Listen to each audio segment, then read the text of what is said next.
Hello दोस्तों, welcome to arts वाला। स्वागत है आप सभी का आज के इस नए वीडियो में। आज से हम लोग 12वीं के हिस्ट्री को देखने वाले हैं, जो कि काफ़ी अच्छे तरीके से और डिटेल में आप लोगों को बताया जाएगा। तो आप लोग वीडियो रेगुलर ज़रूर देखिएगा। और ये जो है मैं थ्योरी टाइप से बताने वाला हूँ, क्योंकि प्रत्येक चैप्टर का थ्योरी बताने के बाद मैं लास्ट में आप लोगों को ऑब्जेक्टिव का प्रैक्टिस करवाऊँगा। और ये थ्योरी काफ़ी इंपॉर्टेंट होगा आप लोगों के लिए, और इसमें से ही मैं बताते चलूँगा जो साथ ही साथ कहाँ से ऑब्जेक्टिव बनता है।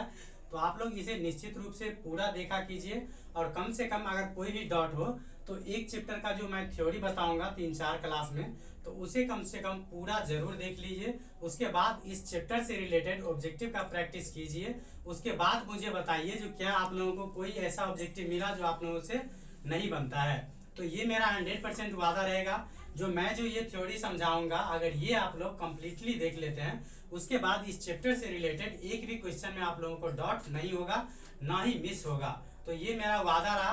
तो आप लोगों को अगर कोई भी क्वेरी रहे तो उसे कमेंट में जरूर बताया कीजिए। लेकिन ये जो मैं थ्योरी बता रहा हूँ, इसे कंप्लीट पहले देख लीजिए एक चैप्टर का, उसके बाद इसका ऑब्जेक्टिव प्रैक्टिस करके तब कुछ डिसाइड कीजिएगा। क्वालिटी में थोड़ा इधर उधर हो सकता है, तो इसको थोड़ा मैनेज कीजिएगा, क्योंकि जहाँ तक संभव हो पाया मैंने बेहतर करने का प्रयास किया हूँ। लेकिन थोड़ा बहुत जो डाउट रहे तो उसे मतलब दिक्कत हो तो उसे मैनेज कीजिएगा। तो चलिए आज से हम लोग देखेंगे हिस्ट्री, जो 12वीं क्लास का है। तो देखिए इसका जो पहला चैप्टर है उसका नाम क्या है, तो प्रारंभिक नगरों की कहानी, हड़प्पा सभ्यता का पुरातत्व। मतलब ये प्राचीन इतिहास का भाग है, जिसमें से पहला जो चैप्टर है जिसका नाम क्या है, प्रारंभिक नगरों की कहानी, हड़प्पा सभ्यता का पुरातत्व। तो इसके बारे में मैं आज थ्योरी बताने वाला हूं, तो आप लोग वीडियो के अंत तक जरूर देखिएगा। तो देखिए पहले हम जो है, ये पहला चैप्टर है, इसका इंट्रोडक्शन देखते हैं, मतलब परिचय देखते हैं। तो परिचय में आप लोगों को याद रखना है, जो आज से लगभग 5000 वर्ष पहले, आज से लगभग क्या है, तो 5000 वर्ष पहले जो है सिंधु नदी के तट पर स्थित सिंधु घाटी सभ्यता विश्व की आरंभिक 4 प्रमुख सभ्यताओं में से एक थी। मतलब बोला जा रहा है लगभग आज से 5000 वर्ष पहले जो है, मतलब एक सभ्यता का पता चला था, जिसका नाम क्या था, सिंधु घाटी सभ्यता। और यह जो सिंधु घाटी सभ्यता है, ये आरंभिक मतलब स्टार्टिंग में जो 4 प्रमुख सभ्यता था उसमें से एक है, तो याद रखिएगा। उसके बाद है, यह एक नगरीय सभ्यता थी। तो याद रखना है, हड़प्पा सभ्यता कैसी सभ्यता है, तो नगरीय सभ्यता। तो यहाँ से काफी बार मतलब क्वेश्चन एग्जाम में पूछा गया है, जो पूछा जाएगा हड़प्पा किस प्रकार की सभ्यता थी। तो याद रखिएगा हड़प्पा जो है ये क्या था, तो एक प्रकार से मतलब नगरीय सभ्यता था। उसके बाद चूंकि पुरातत्वविदों द्वारा सर्वप्रथम हड़प्पा नगर की क्या किया गया था, खोज किया गया था। मतलब पुरातत्वविद किसे बोलते हैं, तो जो मिट्टी के अंदर से जो खुदाई होता है उससे जो संबंधित विद्वान रहते हैं उसे हम लोग बोलते हैं पुरातत्वविद। तो बोला जा रहा है चूंकि पुरातत्वविद ने सबसे पहले क्या किया था, तो हड़प्पा नगर नामक क्या किया था, स्थान की खुदाई की या खोज की, इसलिए इसे क्या बोला जाता है, हड़प्पा सभ्यता भी कहा जाता है। तो नाम ही है हड़प्पा सभ्यता या सिंधु घाटी की सभ्यता। तो सिंधु घाटी की सभ्यता इसीलिए कहा जाता है क्योंकि इस सभ्यता का जो विकास हुआ था वो हुआ था सिंधु नदी के किनारे, इसलिए इसे कहा जाता है सिंधु घाटी की सभ्यता। और चूंकि इस सिंधु घाटी की सभ्यता में जो है पहला शहर जिसका खोज किया गया था या जिसका उत्खनन किया गया था उसका नाम था हड़प्पा, तो इसीलिए इसे बोला जाता है हड़प्पा सभ्यता भी, मतलब इसे कहा जाता है। तो उम्मीद है आप लोगों को ये डाउट क्लियर हो गया है, जो हड़प्पा सभ्यता या सिंधु घाटी सभ्यता क्या है, तो पता हो गया होगा। चूंकि यह सभ्यता जो है सिंधु नदी के तट पे है, इसीलिए इसे सिंधु घाटी सभ्यता कहा जाता है।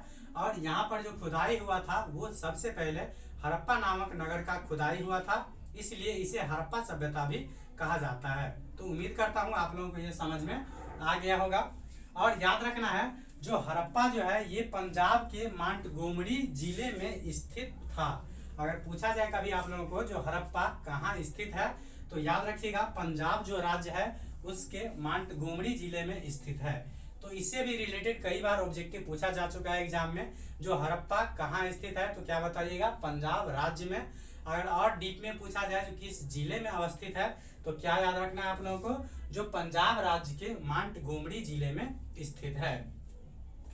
उसके बाद है, जो हड़प्पा के पश्चात जो है इसके अन्य नगर, मतलब हड़प्पा का जो उत्खनन किया गया था उसके बाद इस सभ्यता का जो अन्य नगर था जैसे मोहनजोदड़ो, चनहुदरो, उसके बाद हो गया लोथल, कालीबंगन, रंगपुर, उसके बाद हो गया रोपर, आलमगीरपुर आदि की खोज की गई थी। मतलब हड़प्पा सभ्यता में जो सबसे पहला शहर जिसका उत्खनन किया गया था वो था हड़प्पा। उसके बाद जो है उसके अन्य जो नगर इंपोर्टेंट था जैसे मोहनजोदड़ो, चनहुदरो, लोथल, रंगपुर, आलमगीरपुर, इस सब का क्या हुआ था, खुदाई हुआ था। उसके बाद यह पूरी सभ्यता जो है एक त्रिभुजाकार क्षेत्र में फैली हुई थी। तो ये काफी इंपोर्टेंट है, इसे तो आप लोग जरूर याद रखिएगा क्योंकि पूछा जाता है हड़प्पा सभ्यता का आकार कैसा था या उसका क्षेत्रफल कैसा है या क्षेत्र कैसा है। तो क्या बताइएगा, त्रिभुजाकार। अगर पूछ लिया जाए कभी आप लोगों को जो हड़प्पा सभ्यता का जो है क्षेत्र कैसा है या फैलाव कैसा है तो क्या बताना है, त्रिभुजाकार। ये काफी भी है, ये कई बार मतलब एग्जाम में पूछा जा चुका है, तो इसे आप लोग निश्चित रूप से याद रखिएगा। उसके बाद नेक्स्ट आते हैं, तो नेक्स्ट हमारा पॉइंट है ये है पूरा तत्व।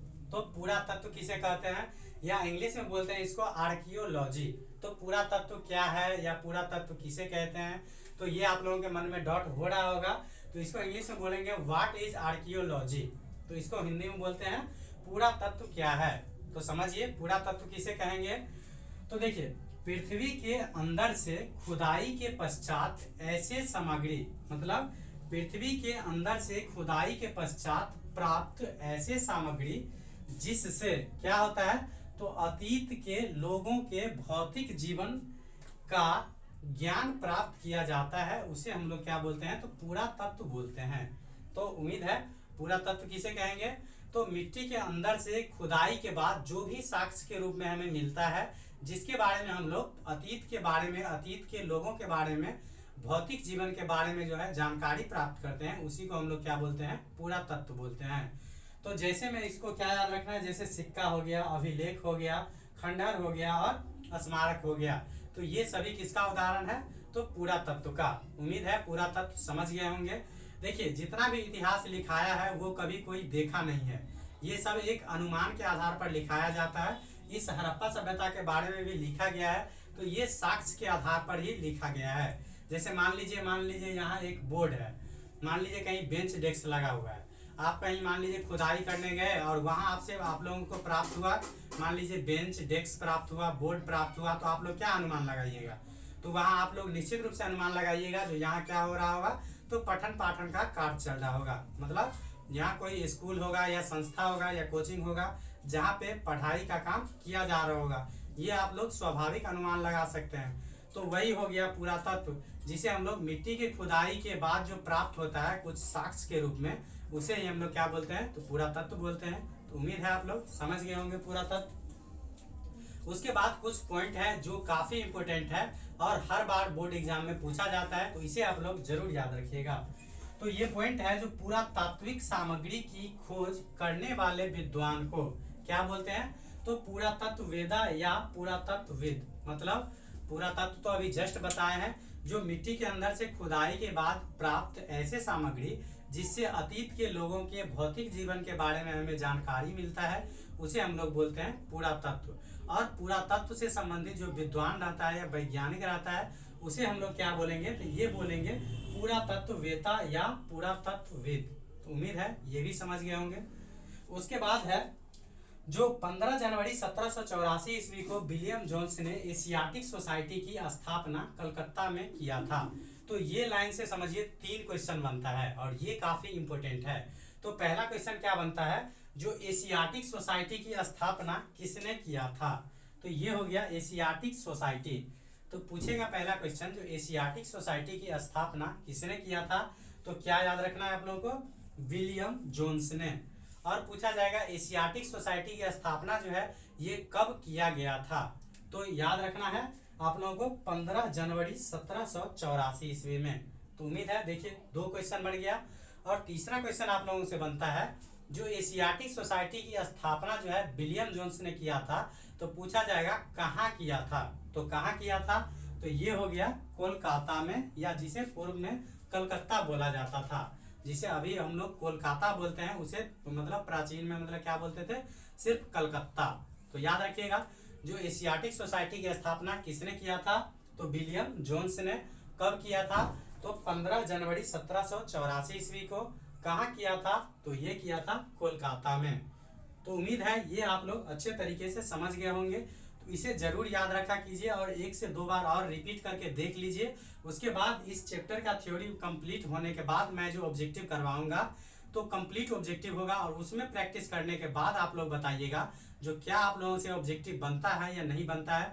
क्वालिटी में मैं कुछ नहीं कर सकता हूँ, जो हुआ मैं मतलब यथासंभव करने का प्रयास किया हूँ, लेकिन ये पढ़ाई का जो क्वालिटी है उसमें मैं 100% दावा करूंगा। और इस चैप्टर का थ्योरी पढ़ लेने के बाद आप लोगों को इस चैप्टर से रिलेटेड एक भी ऑब्जेक्टिव में दिक्कत नहीं होने वाला है।